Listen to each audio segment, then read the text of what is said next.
যে বন্ধুরা, আজকে টমেটো দিয়ে আর মাছের ডিম দিয়ে একটা রেসিপি বানাচ্ছি। দেখো তোমাদের কেমন লাগছে।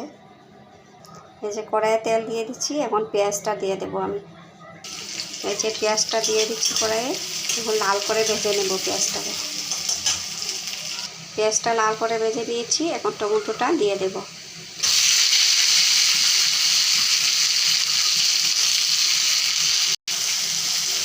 এখন নুনটা দিয়ে দেবো, হলুদটা দিয়ে দেবো এর সাথে।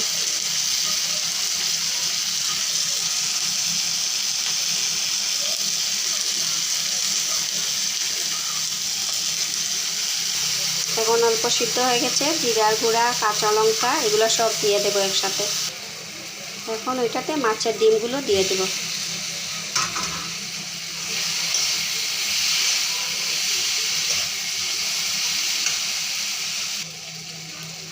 এখন ধনিয়া পাতা কুচি দিয়ে দিচ্ছি, তারপরে 5 মিনিট নাড়াচাড়া করে নামিয়ে নেব আমি।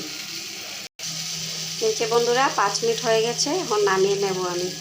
বহু শর্টকাট একটা রেসিপি, আপনারা ইচ্ছে হলে করে বানাতে পারেন। এই যে বন্ধুরা, হয়ে গেছে। দেখেন কেরকম লেগেছে, ভালো লেগেছে নাকি? এই যে মাছের ডিমগুলা দেখা যাচ্ছে, এই যে